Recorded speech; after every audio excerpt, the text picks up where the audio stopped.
civismo, en el que hoy tenemos pues la fortuna de contar como ponente con don Luis Linde para hablar sobre la figura de Josep Pla. El señor Linde pues, es una persona muy conocida en la vida española, sobre todo por su actividad como gobernador del Banco de España, pero ha hecho muchas más cosas en la vida, ¿no? En realidad Luis ha tenido una carrera profesional muy brillante, siendo técnico comercial del Estado muy joven, ha sido secretario general técnico del Ministerio de Economía, ha sido director general del Banco de España, fue director ejecutivo del Banco Interamericano de Desarrollo, que tienen ustedes sede en Washington, y me acuerdo que comí un día contigo en Washington, cuando estabas allí, Pedro Schwartz, tú y yo comimos, y luego, sobre todo, entre 2012 y 2018 fue gobernador del Banco de España. Pero hoy no vamos a hablar de estas cosas, porque, como digo, Luis tiene muchas facetas, es un intelectual brillante, es un autor, no sé si todos ustedes saben, pero entre otras cosas es autor de una biografía del duque de Osuna, del gran duque de Osuna, ¿no? De la época de Quevedo, ¿no? Y ha hecho una labor, y sigue haciendo, una labor muy importante en la revista de libros.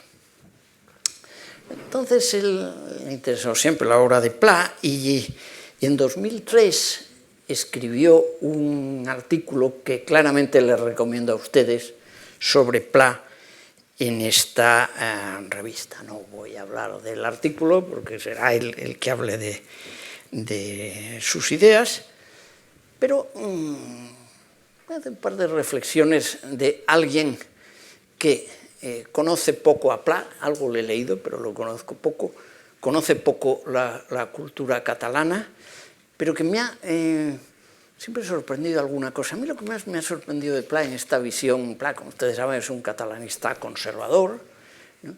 Lo que más me ha sorprendido, yo que no soy madrileño sino periférico, es esta idea de Pla de que en España hay dos cosas, está Cataluña y está Castilla. Oiga, y los demás, sobre todo una región cuya cultura sí conozco y el idioma conozco bien, que es Galicia, da la impresión de que no existe, ¿no? Queda fuera. Eso es algo que siempre me llamó un poco la atención, ¿no? Y en la situación actual, pues la figura de Pla sigue siendo interesante, y a mí me gustaría que Luis también hablara un poco de qué sentido tiene Pla hoy, que yo creo que tiene sentido. Y te voy a usar una frase que has sacado tú en tu artículo de Pla, que es muy divertida, que creo que es perfectamente aplicable a la actualidad, ¿no? Por parte, insisto, de un pensador conservador, que el año 1929, dice lo que pensaba de los radicales de izquierda en este país. Dice: en este país hay una manera cómoda de hacer una vida suave, tranquila y regalada. Consiste en afiliarse al extremismo razonable y lavarse las manos pase lo que pase. Dice, en nuestro país ocurre una cosa curiosísima con el extremismo. En todo el mundo, las posiciones extremas de la política se mantienen por la gente más abnegada, más idealista y más romántica. Dice, en nuestra casa, el cercado extremista está poblado de escépticos, individualistas, pedantes y despistados. Aplíquenlo a la actualidad. Y te dejo la palabra, insisto, quiero agradecerle a don Luis su presencia aquí y estamos deseando escucharte, que para eso hemos venido. Muchas gracias. Yo prefiero hablar de pie, porque respiro mejor, ¿eh? Ahí, además, tengo algunos papeles que manejar y como no tengo mesa, pues mejor aquí. A todos, muy buenas tardes o buenas noches. Quiero, en primer lugar, agradecer a la Fundación Civismo su invitación para participar en el seminario de este curso, un seminario que también se monta con la colaboración de la Fundación Adenauer y la Fundación Tocqueville y el Club Tocqueville. Y también quiero agradecer, por supuesto, a la Fundación Ortega Marañón, que nos hayan dejado la sala de la biblioteca para esta reunión. Muchas gracias por su generosidad. El título de esta conferencia es Josep Pla, un gran escritor y un gran liberal.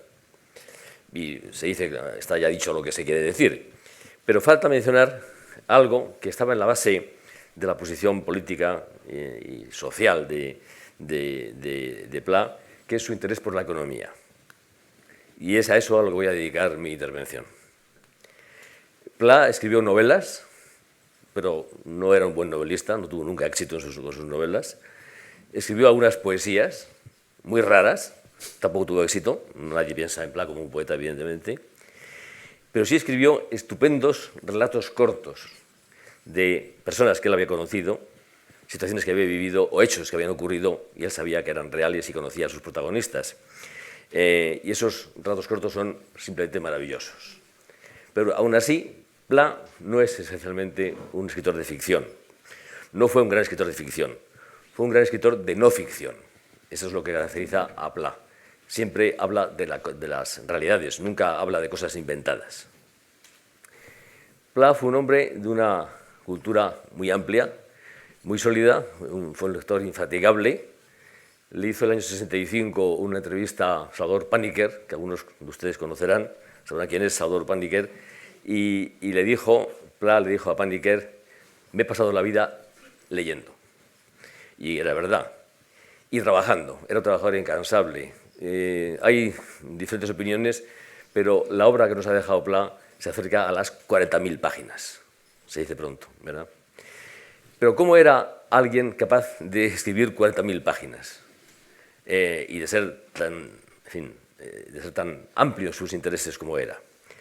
La primera característica de la personalidad de Pla es su inteligencia. Era un hombre enormemente inteligente. Creo recordar, no estoy seguro, pero quiero recordar que yo he leído que fue Unamuno, que lo conoció pues, cuando Pla era muy joven, la primera gran personalidad de nuestra vida intelectual, de nuestra vida intelectual y artística, que dice: este hombre es muy inteligente, más inteligente de lo normal. Y eso, dicho por Unamuno, de un jovencito que él apenas conocía, también significa algo, me parece a mí, ¿no? Pla es, sin duda alguna, uno de nuestros escritores más sobresalientes del siglo XX. Pero lo que hace a Pla, aparte de ser un gran escritor, algo especial, es su gran interés por la economía.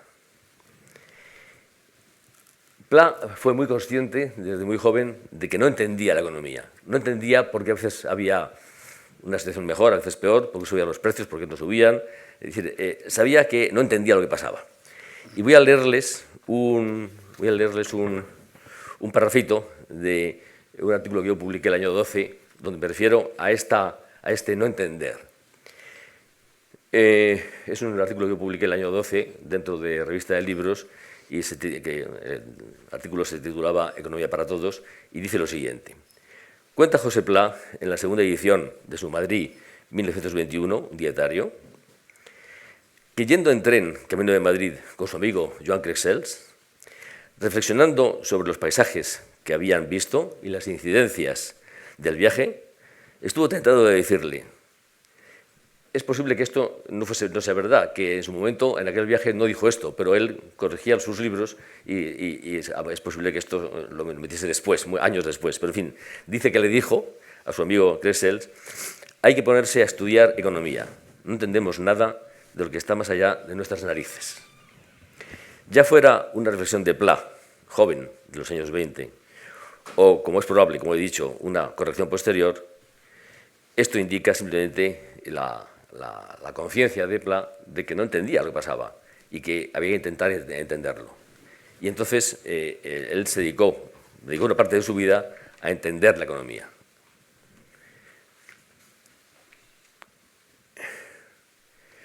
Y esto, entre los intelectuales, entre la vida española, también supongo que pasa en otros países, pero en España yo creo que puede decirse que considerar irrelevante o asumir de forma displicente o desafiante la propia ignorancia económica ha sido, a lo largo del siglo XX, y lo sigue siendo, la actitud de muchas figuras públicas que opinan sobre los males de la sociedad, que es siempre capitalista, y sus remedios. Esta actitud no se ha corregido con el descrédito que ha sufrido el marxismo durante los últimos decenios.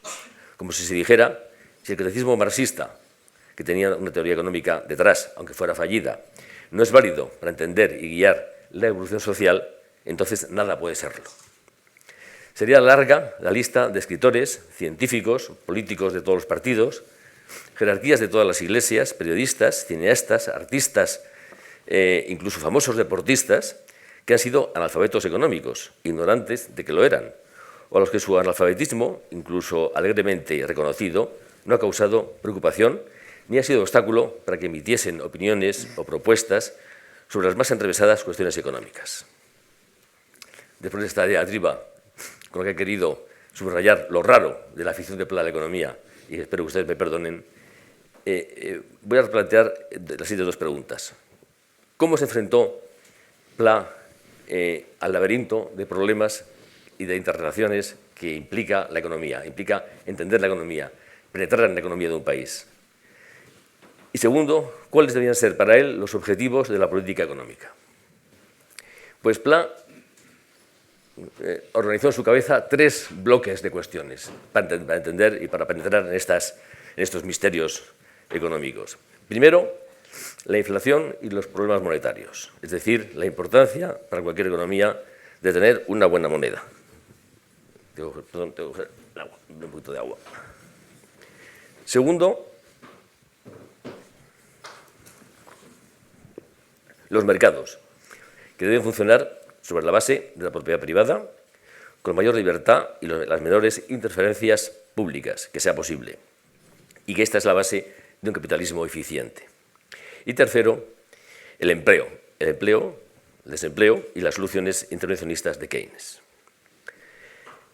Para explicar cada uno de estos tres bloques me voy a apoyar en un artículo mío que publiqué hace ya unos cuantos años y también voy a usar varios párrafos y pasajes de libros de Pla, sobre todo de su viaje en autobús, que se publicó en 1942.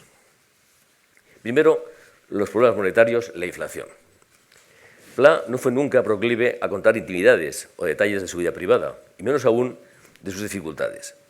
Pero vivió un episodio del que estamos bien enterados porque lo contó varias veces en detalle.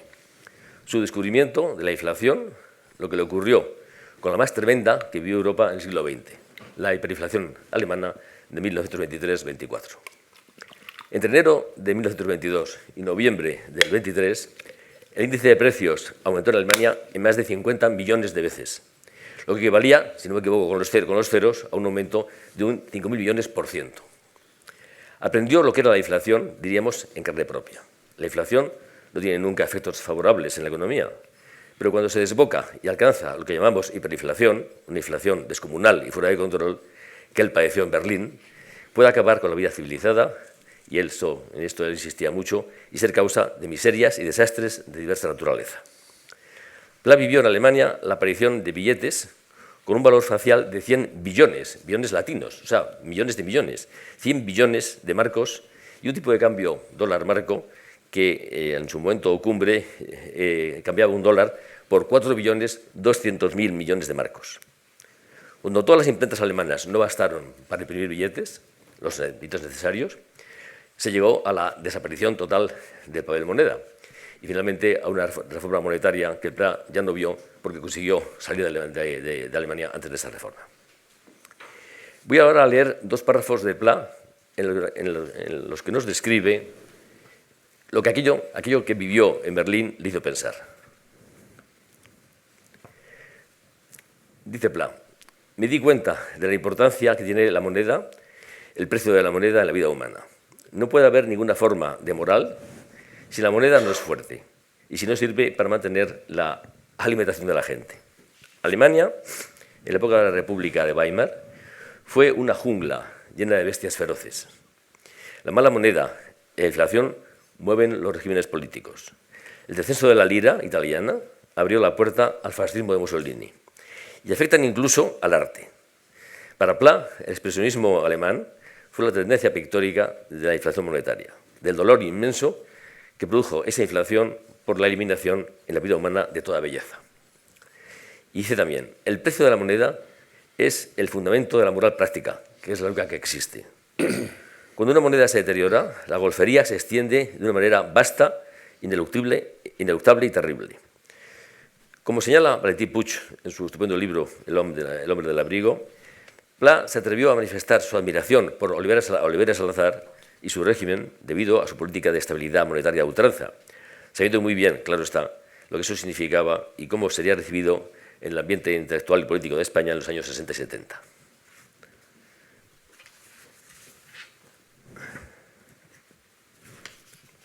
El segundo bloque era los mercados, que son la base del capitalismo, los mercados libres. Después de la preocupación por la inflación y las ventajas de la estabilidad de precios, el principio económico de que Pla consideraba esencial era el respeto por la propiedad privada unido a la defensa de los mercados libres, cuyo resultado era el capitalismo con la menor intervención estatal posible. El respeto a los mercados y su funcionamiento, el respeto del capitalismo y de la economía de mercado, le pareció a Pla aún más importante y respetable después de nuestra guerra civil y bajo las restricciones y condiciones de la guerra mundial. Les voy a leer ahora un pasaje del Cuaderno Gris, el famoso dietario, libro de memorias de juventud y primera madurez, aunque sabemos que lo retocó repetidas veces a lo largo de los años. En este pasaje se relata una discusión en una tertulia de su pueblo, Palafrugell, el año 1919, poco después de la Revolución Rusa, en el que a uno de los tertulianos, amigo suyo, Josep Bofill de Carreras, de apodo Gori, le hace decir lo siguiente. Y les voy a decir lo que le hace decir a su amigo Gori.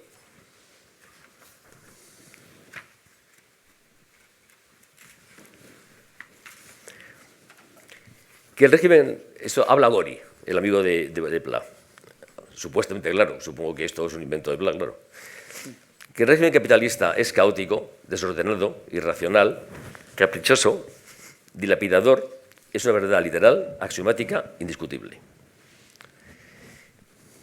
El régimen capitalista es, además, un régimen de puro capricho y, por tanto, doloroso, cruel y triste.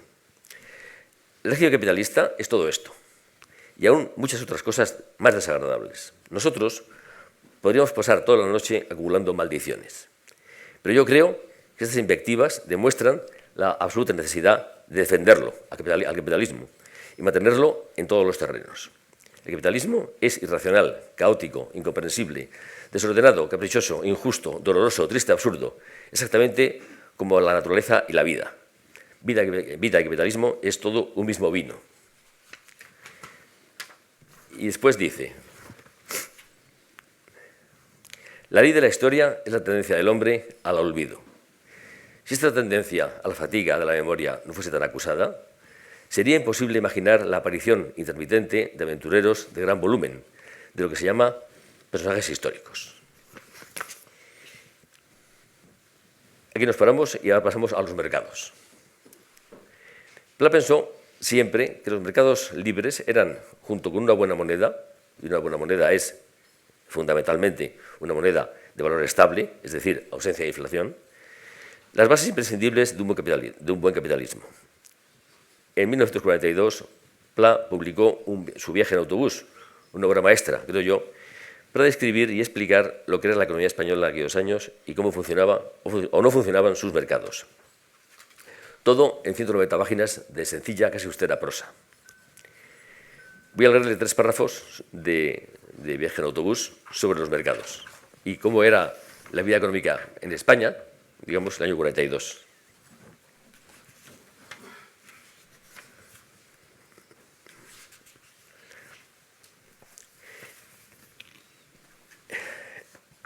El viaje en autobús, esto aquí hablo yo, no hablo Pla, es una elegía de la libertad económica y de los mercados.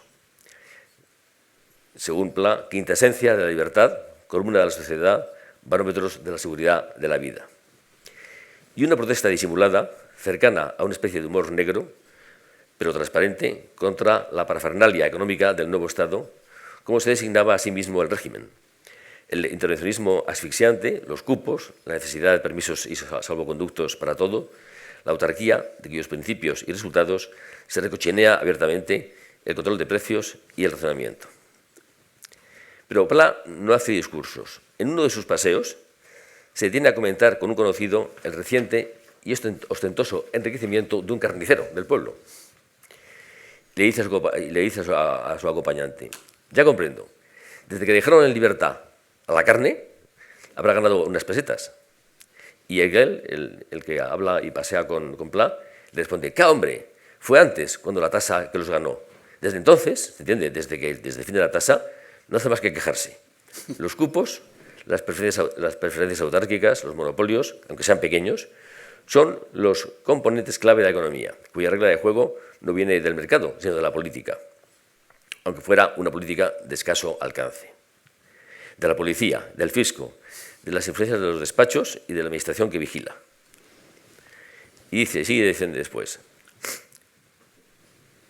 Hay un apartado del viaje en autobús que se titula El autobús fisiocrático. Y entonces, sobre esto dice lo siguiente. Lo titula Misterios fisiocráticos. Y dice, un capítulo, este capítulo de Misterios fisiocráticos, está dedicado a los extraperlistas. Si alguien no sabe de dónde viene la palabra extraperlo, luego se lo cuento, pero aquí no quiero parar.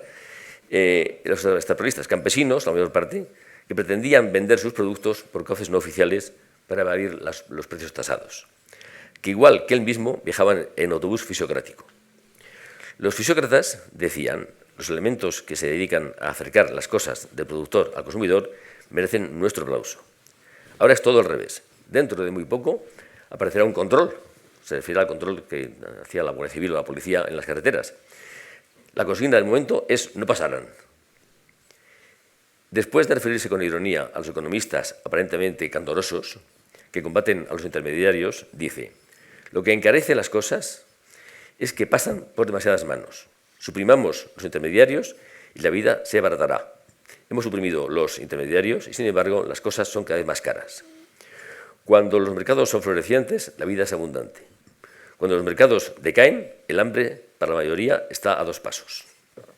Los mercados son el fundamento del bienestar material y de la convivencia civilizada, y no es posible vencer la escasez y progresar materialmente sin libertad comercial y económica, lo que exige el respeto a la propiedad privada y el menor intervencionismo estatal posible.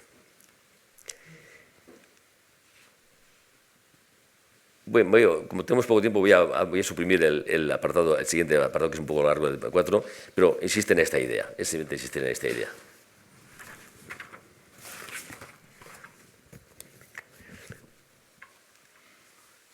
Voy a terminar este apartado leyendo otro pasaje de Pla que no pertenece a Viaje en autobús, sino un artículo titulado Una profunda bobada, que publicó en noviembre de 1945 sobre la expansión socialista que se produjo al acabar la Segunda Guerra Mundial, y es algo así como el colofón del viaje en autobús. Esto dice lo siguiente: el señor que se encarga de todo es el Estado. Se ocupa de las primeras materias, de las segundas materias y de las terceras materias. Se ocupa de precios y clientes, de jornales y subsidios, de horarios y fletes. Es una delicia. Nosotros lo único que hacemos es rellenar unos papeles y al final cobrar. Y sigue.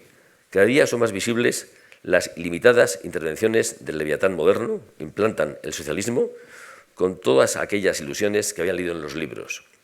Pero asentar nuestra felicidad en el granito más puro, resucitaron doctrinas económicas de la Edad de Piedra y crearon la autarquía.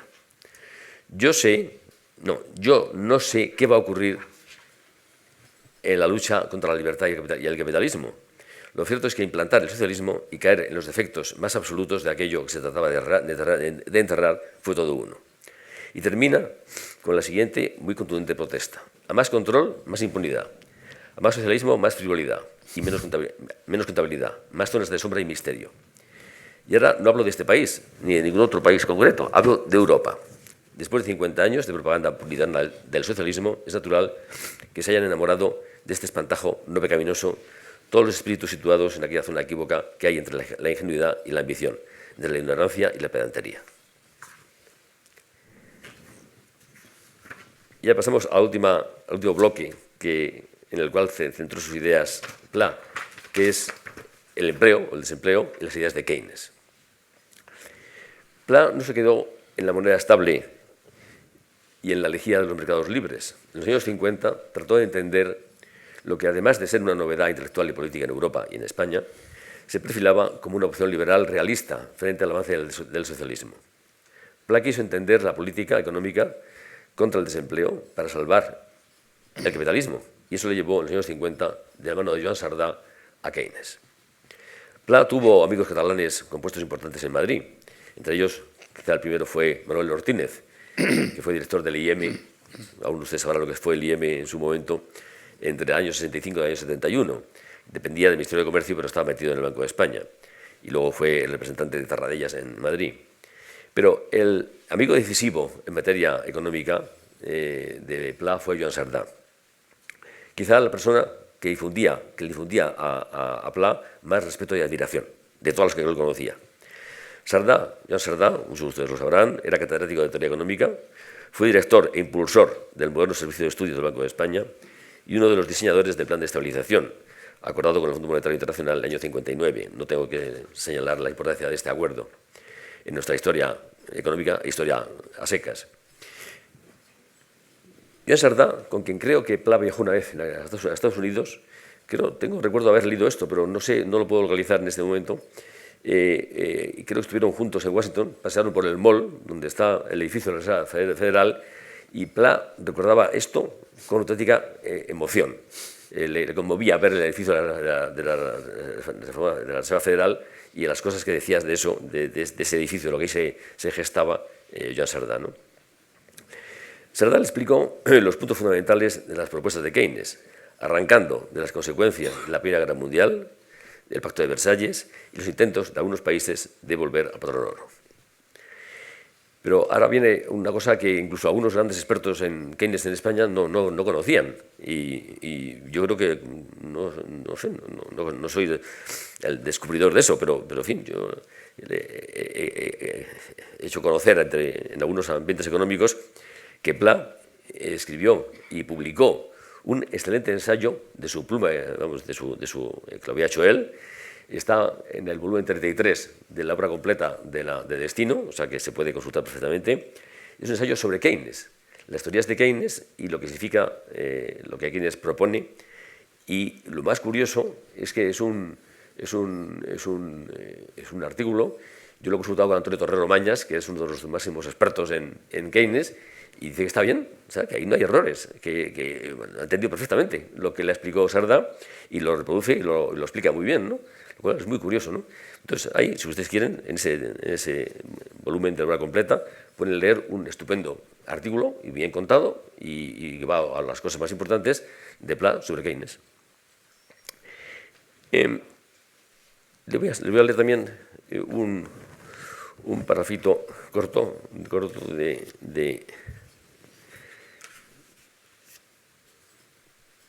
sobre este asunto, que es el siguiente. Esto lo dice Pla sobre Keynes. Dice: Keynes vivió toda su vida obsesionado por un problema, el del paro obrero. Keynes creía que la desocupación tenía una razón y una causa, era debida al mismo sistema. Puesto que la crítica de Keynes a la economía clásica era, y Pla lo entiende perfectamente, que el ajuste en el mercado de trabajo no podía hacerse como en los demás mercados, debido a la dificultad de hacer bajar los salarios y a los problemas políticos y sociales asociados a este mercado, y eso exigía la intervención del Estado. ¿Cómo reconciliar esto con las posiciones liberales de Pla? Toda la vida Keynes se llamó liberal, pero Keynes fue un liberal sui generis. Eso lo dice Pla. Fue un enemigo del laissez-faire. Siempre consideró que la libertad económica era tan importante como la de pensamiento, expresión o de creencias. Es una libertad sagrada, dice. Pero la libertad económica está amenazada por el despotismo del socialismo del Estado. Para salvar en la medida de lo posible la libertad económica, no hay más que un camino: aplicar la teoría del mal menor, recortarla un poco para salvar lo que pueda ser salvado. El dirigismo es un mal, pero es preferible un poco de dirigismo, sobre todo si es inteligente y está basado en la realidad económica, que la total pérdida de libertad devorada por el Estado, por el socialismo y por el comunismo. Es decir, que Pla mantuvo su apoyo a Keynes aunque Keynes implicaba cierto retroceso frente al approach clásico de la política económica, que rechaza la inflación en cualquier caso, pero resulta que Sardá, en un momento más, pasados algunos años, supongo, no sé en qué momento se produjo esto, Sardá le explicó a Pla que en realidad, a fin de cuentas, Keynes era un economista inflacionario. Y desde ese día parece ser que Pla perdió todo interés en Keynes, porque él pareció que aceptar la inflación como un método de manejar la economía, incluso si hay argumentos para ello es intolerable. Y parece ser que, eso dice Valentín Puig en su libro sobre el hombre, sobre Pla, que desde ese día Pla ya no escribió nunca más nada sobre Keynes. No le gustó nada esa aclaración que le hizo Sardá, ¿no? Y ya voy a terminar. Voy a leer las conclusiones de un artículo que yo publiqué que se publicó en 2 fases, hace ya más de 20 años, casi 20 años, sobre todo esto que hemos dicho desde un punto de vista, digamos, así como más filosófico. Pla nunca abandonó su defensa de la moneda estable como uno de los fundamentos de la sociedad civilizada. Pero su entendimiento de los asuntos económicos y su interés por ellos fue más allá y se matizó y se hizo más complejo. Las instituciones del capitalismo, el papel de los mercados libres, el socialismo como generador de pobreza, la relación entre libertad económica y libertad política, la política económica keynesiana como opción liberal frente al estatismo, incluso su nacionalismo catalán se hizo algo más economicista. Pla fue testigo del derrumbe de las sociedades liberales europeas, incluida la española, y de los desastres y matanzas sin precedentes que ese derrumbe trajo consigo. Era ya un liberal bastante radical y un demócrata convencido antes de la Guerra Civil Española y de la Segunda Guerra Mundial. Pero después su convencimiento se hizo, si cabe, aún más firme y definitivo. Resistió todas las oleadas antiliberales, fascistas y socialistas en los años 20 y 30 y procomunistas después del 45, desde una posición a la vez perfectamente lúcida y del todo marginal. Si hubiera vivido 10 años más, se habría llevado alguna alegría. Muchas gracias.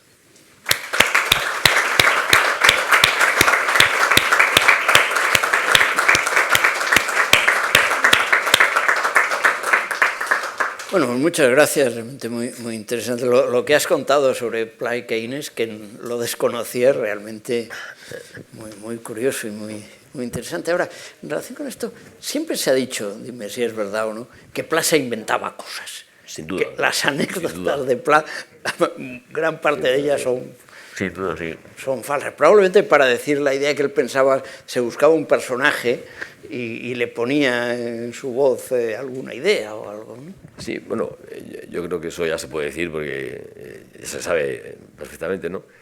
Pla era un inmenso escritor, no hay adjetivos suficientes para decir lo bueno que era, lo oculto que era, su forma de trabajar continua, ¿no? De forma pero yo creo que en su madurez ya fue distinto, ¿no? Al principio era gracioso porque él plagió en varias ocasiones varias cosas, hizo varios plagios y no solo se arrepintió, no solo no pidió perdón, sino que escribió varios elogios del plagio. Él discutió eso y bueno, tuvo algún problema serio, eso lo cuenta muy bien la última biografía de Plano. Y entonces él hizo cosas, inventó, plagió, cambió, repitió artículos ya publicados, pero yo creo que eso lo fue haciendo cada vez menos, me parece a mí, ¿no? Pero sí, esas cosas las hacía con desparpajo. Tranquilamente. Bueno, sí. Vamos a abrir el debate. ¿Tenemos un micrófono? ¿Alguna intervención? Allí tenemos.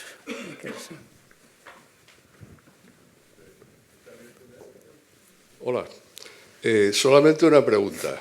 ¿Nos podrías explicar un poco la vida política de Pla? Gracias. Complicado. Sí, bueno, complicado y no complicado realmente, porque yo creo que es bien sabida, es bien conocida y Pla, en su juventud, es catalanista. Yo no sé si él era, digamos, separatista, como se decía hace años, o independentista, pero lo fuera o no lo fuera, se asoció y se conectó con los movimientos separatistas, o con los separatistas, o con los independentistas, ¿no? Pero yo creo que eso fue cambiando. Cambió desde luego cuando fracasó de modo cómico, prácticamente, el intento de Macià de entrar en España con un grupo de guerrilleros catalanistas separatistas, y fueron todos detenidos, y en fin, aquello acabó como una especie de chiste.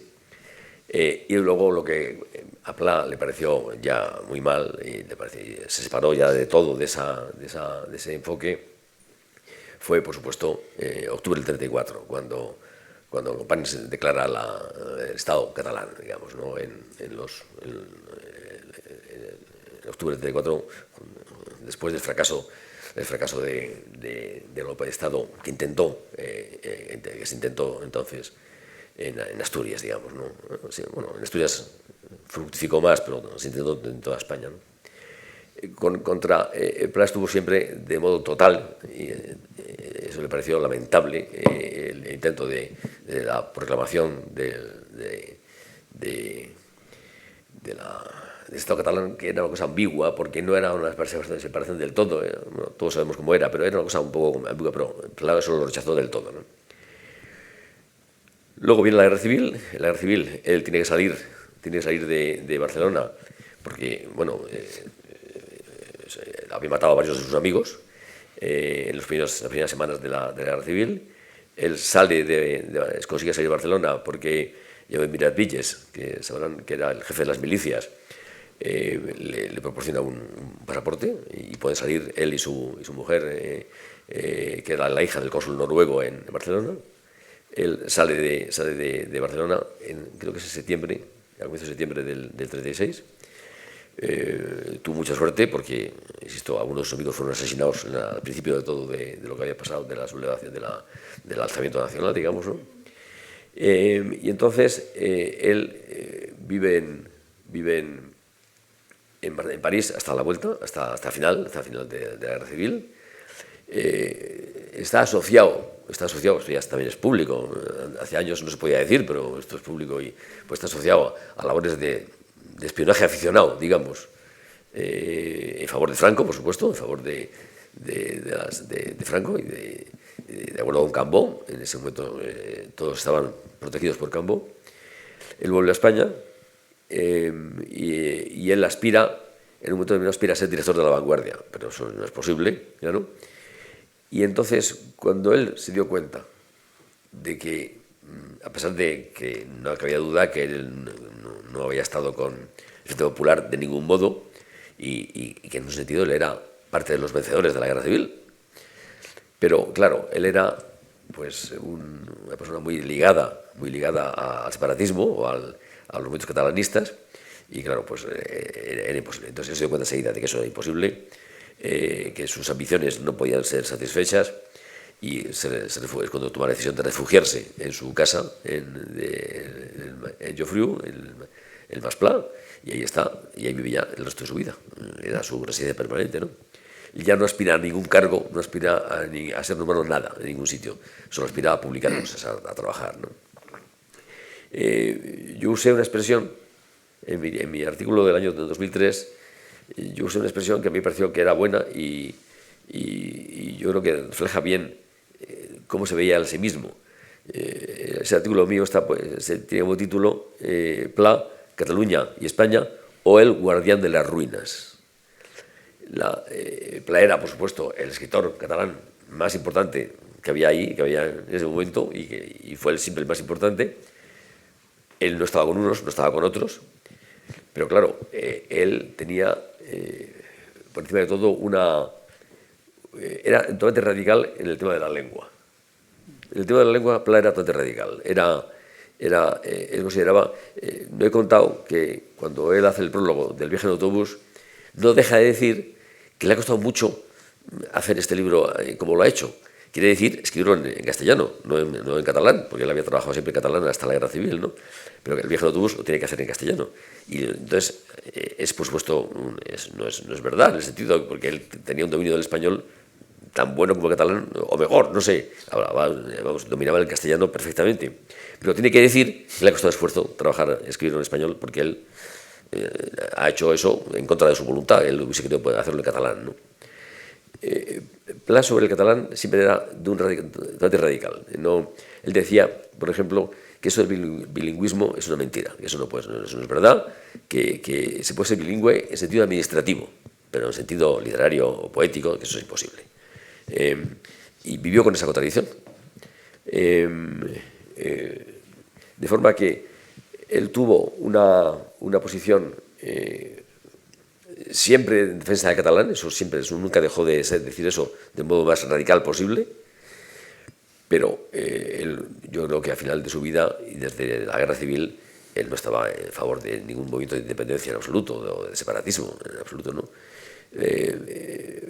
Pero bueno, cuando murió Franco, él se llevó bien con Tarradellas, por ejemplo, y aceptó esa situación. Eso es lo que yo puedo responder. Lo que yo sé, que lo debe saber pues, toda la gente, porque es fácil de saber todo esto de sus cosas públicas y no tienen ningún misterio, pero tuvo una posición ambigua, un poco digamos, difícil de precisar durante muchos años, evidentemente, ¿no? ¿Alguna otra? Yo te comento, hablando de esto de la posición de Pla, de las anécdotas, creo que siempre me ha hecho muchas gracias, muy ilustrativa. Cuenta Pla su impresión cuando al de proclamarse la República al mes siguiente se empiezan a quemar iglesias y conventos, ¿no? Y él la pone en la figura de un catedrático de filosofía del derecho, don Luis Recasens Sitges, cuyo nombre no sé si les dirá algo. Recasens Sitges tenía un encanto, y es que fue un catedrático al que le expulsaron de su cátedra los dos gobiernos, primero los republicanos y luego los nacionales, ¿no? Entonces cuenta Pla que cuando Recasens era republicano conservador, era el grupo de Maura, que cuando le llega la noticia, su subdirector general llega allí y le dice: don Luis, mire lo que está ocurriendo, es terrible. Y con muy mala uva, Recasens, que era un hombre de formación muy germánica, había estudiado con Stammler en Berlín, con Kelsen en Viena y tal, le dice, esto cuenta Pla, seguramente sea mentira también, pero tiene muchísima gracia, que el subdirector le dice: don Luis, ¿qué haría el profesor Stammler en una situación como esta? Y dice Pla, y don Luis, en vez de tirarle un tintero en la cabeza al subdirector general como debería de haber hecho, cayó en una profunda depresión. Es decir, la posición de Pla en este caso yo creo que es muy clara. Le horroriza que se quemen iglesias, le horroriza todo este tipo de cosas. Y luego lo que decíamos antes, ¿no? Se cuenta una anécdota que será totalmente falsa, se la inventa, busca un personaje y lo sitúa, ¿no? Pero bueno, vamos a dar la palabra a más gente. Si no, yo tengo más cosas sobre economía. Allí, al fondo. En el curso 75-76, yo empecé la carrera de Derecho en la Facultad de la Universidad Complutense de Madrid. Mi catedrático de la asignatura, entonces se llamaba Derecho Natural, era don Joaquín Ruiz Jiménez Cortés. Y entre la bibliografía básica que nos recomendó y el libro que de facto él utilizaba en sus clases era La filosofía del derecho de don Luis Recasens Sitges, editado por Porrúa en México, en el exilio. Luego, tanto para mí es una persona muy conocida. Cuando se celebró recientemente en la Facultad de Filosofía de la Complutense el 75 aniversario de su construcción, siendo decano García Morente, se expusieron obras de la época y figuraba, hablamos de los años 30, la tesis doctoral, el original, no me acuerdo exactamente de cuál era su título, su contenido, de don Luis Recasens Sitges, que era orteguiano. Y el año que yo estudié, empecé la carrera, el decano era don Luis Legazpi Lacambra, catedrático también de Filosofía del Derecho, que de alguna manera era continuador tanto de Ortega y Gasset como de Luis Recasens Sitges en la esfera de la filosofía jurídica y política. Después de esta alusión personal que me he atrevido a hacer, me ha dado pie el profesor Cabrillo. Todavía recuerdo cuando el profesor Cabrillo en una pizarra de la Facultad de Derecho nos explicaba entre un enjambre de ecuaciones y de curvas la demanda efectiva de Keynes. Entonces la barba negra y yo tenía el pelo negro, pero me acuerdo perfectamente, lo explicaba usted muy bien. Y ya para acabar, recientemente ha finalizado en la Fundación CaixaForum una exposición magnífica, Los tiempos inciertos, sobre la época de la República de Weimar. No sé si a uno de ustedes, supongo que sí, la habrá visto. Yo he estado 3 veces y me he quedado corto. Y el papel de la hiperinflación en la historia trágica de Alemania ha estado muy bien subrayado por parte del comisariado de la exposición. Había muchas referencias a Plan-Daupes, al Stresemann, que fue canciller fugaz y durante mucho tiempo, hasta su muerte, ministro de Asuntos Exteriores, y uno de sus principales méritos fue precisamente la reforma económica para hacer frente a la hiperinflación. Y parece ser que hay una correlación, diríamos en nuestra jerga, entre la hiperinflación, unido a otros factores, y el trágico final de la República de Weimar y el advenimiento del nacionalsocialismo en Alemania. Y bueno, pues simplemente ya para finalizar, como presumo que en esta clase, en este aula, hay algún profesor de economía, y la intervención de don Luis María Linde extraordinaria ha sido a literatura y economía, yo les invito, tengo el atrevimiento de invitarles a quien no lo haya hecho, a leer un libro fundamental que da testimonio de esa época, del gran escritor austríaco Stefan Zweig, judío perseguido, cuya muerte trágica conocemos, que es uno de los libros que se recomendaban precisamente en la exposición, y tiene un capítulo sobre los efectos económicos, sociales y morales de la redactado por una persona que, como él, cabe pensar que no tenía una formación económica al menos sistemática, porque era licenciado en filosofía y un gran escritor. Yo, si fuera profesor de economía, esos capítulos que habla de esos efectos perniciosos de la hiperinflación, lo pondría de texto obligatorio y examinaría además a los alumnos de lo que cuentan. Pues muchísimas gracias y perdón si me he extendido en el uso de la palabra. Muchas gracias. Sí, un poco en relación con esto y lo que decías de... nos has contado Pla y Keynes, pero él luego, ¿cómo ve? ¿Tiene algún conocimiento, digamos, de las posturas no keynesianas, pongamos Hayek, que podría encajar en su forma de entender las cosas? ¿Él habla algo de esto o lo ignora? ¿O él sabe lo que le cuenta Sardá simplemente? Sí, yo creo que básicamente él confía, tenía al parecer por Sardá un respeto y una admiración sin límites. Lo que decía Sardá, pues iba a misa, y yo creo que Sardá lo que le vino a explicar, bueno, lo dice él mismo, ¿no? Es que Keynes se separa del modelo clásico, se separa de la forma de enfocar la política económica. No creo que Sardá llegase a explicarle que eso era la escuela austriaca o antecedentes más antiguos de ese enfoque, digamos, que pone el equilibrio presupuestario por encima de todo y que pone la inflación que debe ser cero. En fin, el modelo, digamos, más extremista o más severo del modelo clásico, no creo que Sardá le explicase eso. Sardá yo creo que le explicó que efectivamente, pues que realmente el mercado de trabajo no es un mercado cualquiera, es un mercado muy especial, que no lo puedes manejar como manejas el mercado de otra cosa cualquiera, pues porque eso produce problemas políticos y laborales y sociales muy graves y eso hay que manejarlo de un modo distinto. Y que la inflación, en ocasiones, pues no es tan mala como parece. Y que entonces yo creo que eso fue lo que, al parecer, a Pla le chocó muchísimo.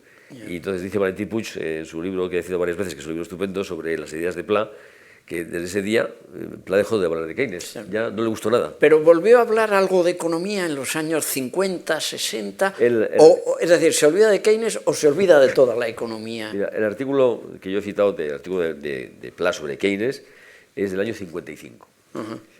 Pero aunque está publicado en el volumen 33 de la obra completa, no he conseguido saber si Pla lo hizo para publicarlo en otro sitio, porque claro, no lo hizo para publicar sus obras completas, lo hizo para publicarlo en algún sitio. Bueno, pues yo no he sabido, no he podido saber, no he podido averiguar para qué lo hizo. A lo mejor lo hizo para su propio ejercicio, para estar seguro que entendía lo que le había explicado Cerdá, que es una cosa que hacemos muchos. A veces escribimos para entender. ¿Pero tú crees que leyó la teoría general, por ejemplo? No. Seguramente no. Yo creo que con lo que le contaba Cerdá tenía suficiente.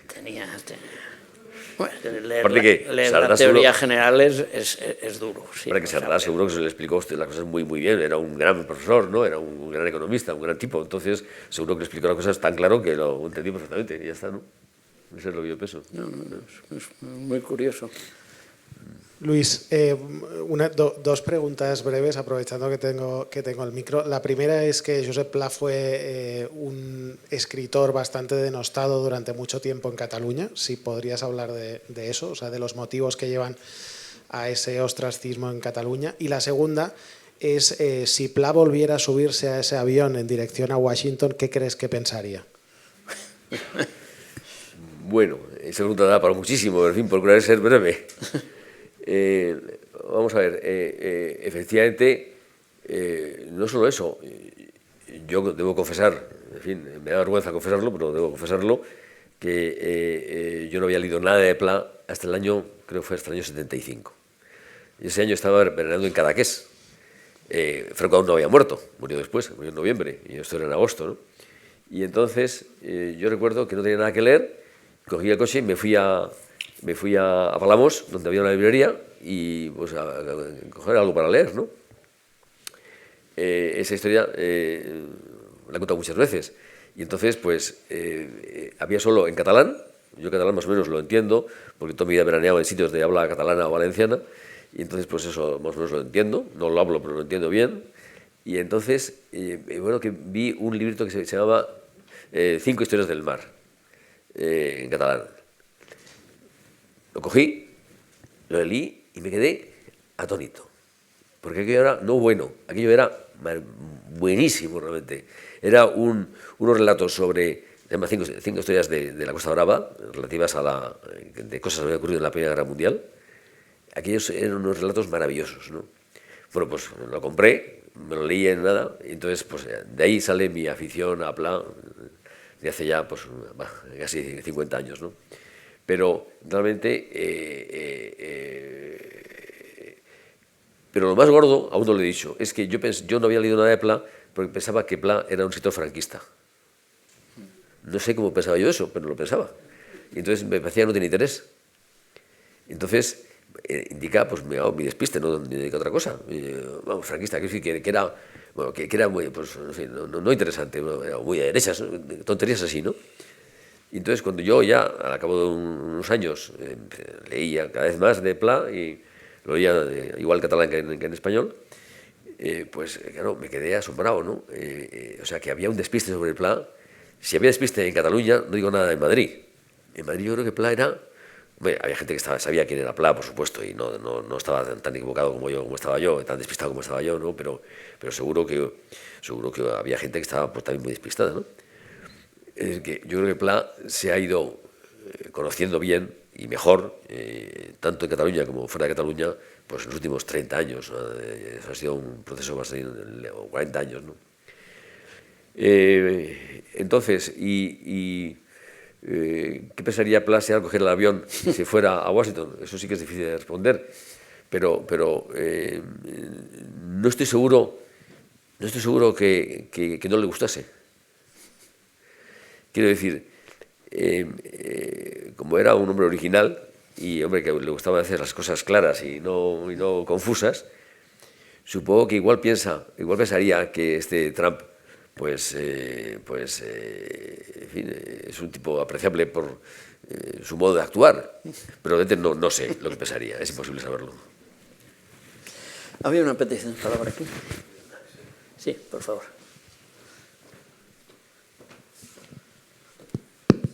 Buenas tardes, muchas gracias por su intervención. Es simplemente una reflexión, no sé si usted está de acuerdo. A mí me parece, cuando he leído a Pla o cuando he visto alguna entrevista, entre ellas la magnífica entrevista de Joaquín Soler Serrano, me parece que Pla quería dar la impresión de que era un hombre de pueblo, que era un hombre que había viajado mucho y se movía por el ancho mundo, por todos sitios. Como hombre de pueblo hay que hacer las reflexiones un poco escépticos, mientras va preparando el cigarro.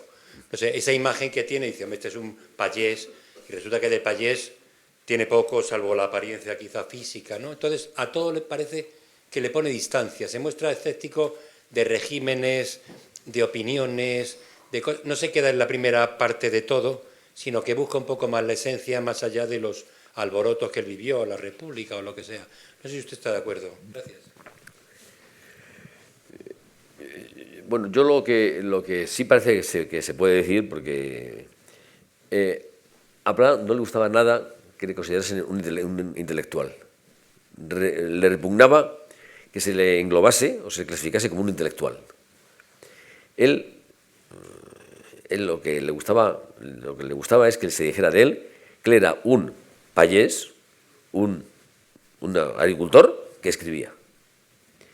Le parecía horrible depender en sentido económico, depender de lo que ganaba como escritor.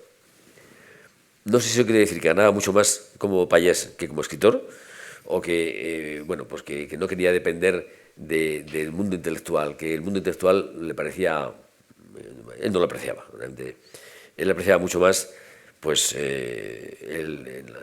sus relatos estos cortos, de los que antes he hablado, y que algunos son realmente maravillosos. Realmente él tenía muy buenos amigos en la gente que lo rodeaba, que él conocía de Palafrugell, de la Costa Brava, de Palamós, de por ahí, pero amigos, salvo Sardá, yo no sé si Pla tenía algún amigo, realmente no lo sé. De verdad, era pues nuestro amigo de su editor, de Vergés, pero amigos así no creo que tuviese muchos, ¿no? De forma que él tenía un modo de ser. Digo, lo que está claro es que a él le gustaba ser, o se presentaba como, o quería ser, digamos, un kulak, un agricultor propietario de una finca que le daba para vivir, y eso es lo que a él le gustaba ser. Cuando alguien le decía que él era un intelectual, un escritor, no le gustaba nada que le dijeran eso. Pero nunca se relacionó con los ambientes culturales, digamos, de la Barcelona de los años 20 y los años 30. Bueno, sí, claro. Él consiguió entrar en el periodismo, en los periódicos que había en ese momento. Él nunca ni se rozó con La Vanguardia, porque tenía muy mala opinión de la familia propietaria de La Vanguardia, y nunca la dejó de tener, muy mala, ¿no? Y en algún momento, cuando Aznar fue director de un tiempo y le ofreció escribir en La Vanguardia, le dijo que de ningún modo, que prefería no publicar nada antes de escribir en La Vanguardia. Y bueno, él tuvo una posición, digamos, así un poco difícil de percibir, ¿no? Difícil de...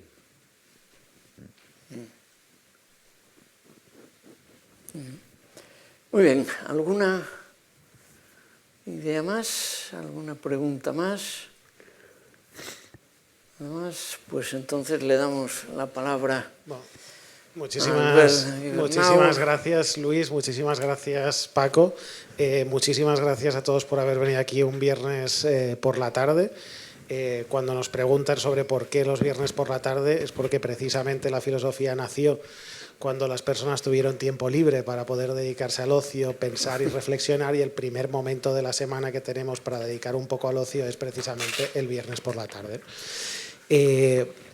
Os hemos dejado unos documentos en las sillas con el programa de próximas actividades, etcétera, a la que estáis todos invitados. El otro día en un acto me hicieron una pregunta muy de pla, que era «Això qui ho paga?», ¿no? Entonces, la Fundación sale adelante con la ayuda de muchas personas, varios de los que estáis aquí sois socios y os animamos a que lo seáis, y también a que animéis a todas las personas que queráis a venir también a formarse, a pensar, a reflexionar los viernes por la tarde, ¿no? Y un aviso: al final de la sala hay una mesa con algunos libros que son gratis, o sea, es decir, os podéis llevar el que queráis porque están hechos para difundirlos, ¿vale? O sea, y si venís la próxima sesión y os falta alguno de la colección, podéis llevaros otro libro distinto de la colección y no pasa nada.